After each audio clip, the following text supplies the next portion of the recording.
नमस्कार। कैसे हैं आप लोग? आज वापस से बिना किताब के सौरभ सर वापस से आपके सामने हैं। आज मैं मौजूद हूं आपको स्वतंत्रता दिवस यानी कि कौन सा वाला चल रहा है, 76 इंडिपेंडेंस डे की हार्दिक हार्दिक बधाइयां देने के लिए आपके सामने मौजूद हूं। और 15 अगस्त 1947, मैं 15 अगस्त नहीं कहूंगा, 14 और 15 अगस्त की मध्य रात्रि ठीक 12 बजे हमारे देश को आजादी मिली। उस दिन से लेकर आज तक हम 15 अगस्त को स्वाधीनता दिवस, स्वतंत्रता दिवस या फिर इंडिपेंडेंस डे एक नेशनल फेस्टिवल के तौर पर मनाते आ रहे हैं। याद रखने वाली बात है कि 14 अगस्त और 15 अगस्त की मध्य रात्रि को हमारा देश आजाद हुआ था। 14 अगस्त को हमारा पड़ोसी देश पाकिस्तान भी स्वतंत्रता दिवस मनाता है और हम 15 अगस्त को मनाते हैं। तो sir, how is it possible कि हम दोनों लोग एक ही दिन, एक ही तारीख, एक ही समय पर आजाद हुए और वो 14 अगस्त को मनाते हैं और हम 15 अगस्त को मनाते हैं? तो बड़ी इंटरेस्टिंग स्टोरी है इसके बारे में। हम रात के ठीक 12 बजे हमें इंडिपेंडेंस लेटर दिया गया, हम ठीक 12 बजे आजाद हुए।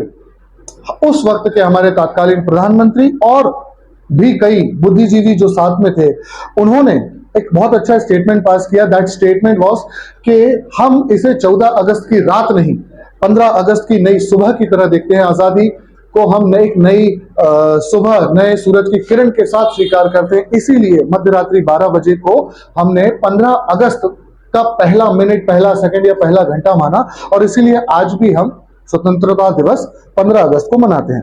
अब बात साहब स्वतंत्रता दिवस की अगर कर रहे हैं तो हम बिल्कुल नहीं भूल सकते हैं गांधी, नेहरू, पटेल साहब या शहीद आजम भगत सिंह। ध्यान देने वाली बात है, मुझे मालूम है कि हम एक एजुकेशनल चैनल चला रहे हैं, तो हमारी जनता जो है, हमारी जो ऑडियंस है, दैट इज बिटवीन 15, 16, 17, 18, 19, 20, इस एज ग्रुप के हैं। भाई साहब, आपकी उम्र में, आप ही की उम्र में एक बहुत नौजवान लड़का था जिसने सब कुछ छोड़कर, याद रखना, जिसने सब कुछ छोड़कर एक लेटर लिखा था अपने पापा को। शायद 19-20 साल का रहा होगा और भी कम होगा शायद। एक लेटर लिखा था और उसने कहा था कि पिताजी, अब आप मेरे बारे में सोचना छोड़ दीजिए। अब मेरा जो पूरा जीवन है देश को समर्पित है। 23 वर्ष की उम्र में देश की आजादी के लिए कार्य करते हुए उसको फांसी की सजा सुना दी गई थी। जी हां, मैं बात कर रहा हूं शहीद आजम सरदार भगत सिंह की। तो जब वो 18-19 साल की उम्र में इस देश के लिए जान देने जैसा या स्वतंत्रता संग्राम में कूद जाना, जहां पर उसे मालूम है कि मृत्यु के अलावा उसको कुछ नहीं मिलना है, पर स्टिल वो अपनी मेहनत में लग गया। तो आप 17-18 साल की उम्र में इस देश के लिए क्या कर रहे हैं, ये सवाल अपने आप से पूछिएगा। मैं ये नहीं कह रहा हूं कि आप कुछ नहीं कर रहे हैं, नहीं मैं ये कह रहा हूं कि आप कुछ करेंगे नहीं, लेकिन जरूरी ये है कि हम क्या कर रहे हैं, इस चीज को एनालाइज करना।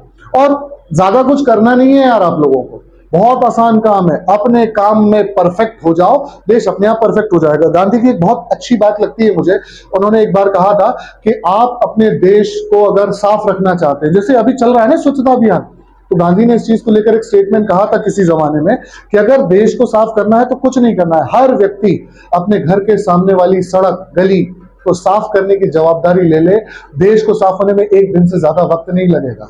तो मेरा सब पॉइंट यही है कि अगर स्वतंत्रता दिवस, इंडिपेंडेंस डे मना रहे हो, देश को सम्मान दे रहे हो, तो कुछ ऐसी जिम्मेदारियां ले लो जो आपकी मोरल रिस्पॉन्सिबिलिटीज है, आप उनको ही पूरा निभाने लगो। देश की भलाई बढ़ाई अपने आप हो जाएगी। देश मेरा पहले से महान है और महान बनाने के लिए हमें कुछ अलग से नहीं करना है, सिर्फ हमें हमारी मोरल ड्यूटीज को फुलफिल करना है।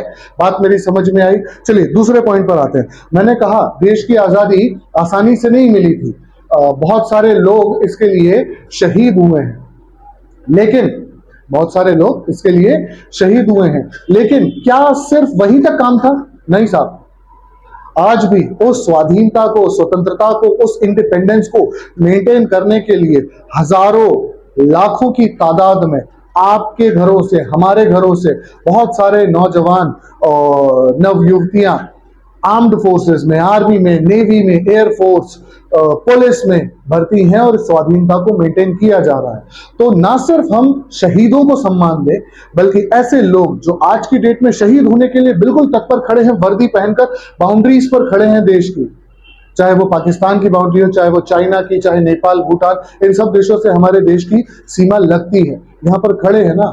दुनिया का एक मजेदार फैक्ट बताऊं, दुनिया का सबसे मुश्किल बॉर्डर कहलाता है सियाचिन बॉर्डर। और बताया जाता है कि वहां पर average temperature is -40 degree Celsius, -40 degree Celsius में भी सियाचिन के ग्लेशियर्स पर, सियाचिन पर हमारे देश के जवान खड़े हैं। और कोई भी देश की बॉर्डर्स इतनी मुश्किल नहीं है, पर हमारे खड़े हैं, हमारी सुरक्षा, हमारी स्वाधीनता को मेंटेन करने के लिए आज भी स्ट्रगल कर रहे हैं। तो बस इतना सा काम करना, जब कभी कोई वर्दी वाला आपके सामने से निकले ना, तो एक छोटा सा सैल्यूट, छोटा सा थैंक यू, पास में जाकर उनसे बस इतना कह देना, sir thank you very much for your services. वो है तो आप सुकून से, अच्छे से घर पर बैठकर दाल चावल सब्जी रोटी खा पा रहे हो। अगर वो ना होते तो बहुत दिक्कत होती भैया जी। आगे एक और पॉइंट पर आते हैं कि सर सब हो गया, हमने हमारी मॉरल रिस्पॉन्सिबिलिटीज निभाली, इन लोगों को सम्मान दे दिया, जो शहीद हुए उन्हें भी सम्मान दे दिया, अब क्या? तो अब कुछ नहीं यार, तुम्हारी मॉरल रिस्पॉन्सिबिलिटी में एक और चीज आती है कि पढ़ाई करना। एजुकेशन चैनल है तो एजुकेशन की बात तो अवश्य ही करूंगा मैं। अपनी पढ़ाई पर ध्यान दो, अपनी पढ़ाई में एक्सपर्ट हो जाओगे, परफेक्ट हो जाओगे, बहुत अच्छे से आगे बढ़ोगे। यार ये देश डॉक्टर्स इंजीनियर्स का देश है, यहां से डॉक्टर्स इंजीनियर्स बनके पूरी दुनिया में सप्लाई हो रहे हैं। बस एक बात याद रख लो कि अगर देश को आगे बढ़ाना है ना, तो अच्छे डॉक्टर्स, अच्छे इंजीनियर्स, अच्छे एंटरप्रेन्योर्स, अच्छे बिजनेसमैन की जरूरत देश के अंदर है। बाहर मत चले जाना, मतलब जाने को मना नहीं है, that is personally your choice, your families choice, but अगर देश के लिए कुछ करना चाहते हो ना, तो यहां करोगे, यहां कमाओगे, तो वो आपके देश की इकोनॉमी में हेल्प करेगा। That will help your country to grow faster and faster and faster. बस इसी नोट पर कि इन छोटे छोटे पॉइंट्स का ध्यान रखिए। स्वतंत्रता दिवस पर स्कूल में लड्डू खाने मत जाओ, स्कूल में जाओ, खुद भी ये चीज सीखो, अपने दोस्तों को भी सिखाओ। अगर तुमने किसी एक बच्चे को भी मोटिवेट कर दिया, या आर्म्ड फोर्सेस में ज्वाइन करने को, या बहुत अच्छा जीवन में करने के बाद देश के अंदर रहकर काम करने को, या फिर हमारे वीरों को जिनने बलिदान दिया है, जो शहीद हुए हैं, उनको सम्मान देना, हमारे तिरंगे को सम्मान देना, राष्ट्रगीत राष्ट्रगान को सम्मान देना, देश को थोड़ा सा बहुत जान लेना, अगर यही काम कर लिए ना, इनमें से एक दो भी कर लिए ना, हमारे देश को गोली की रफ्तार से विकास की राह पर आगे बढ़ने से कोई नहीं रोक सकता। बस इसी नोट के साथ जय हिंद, जय भारत, भारत माता की जय।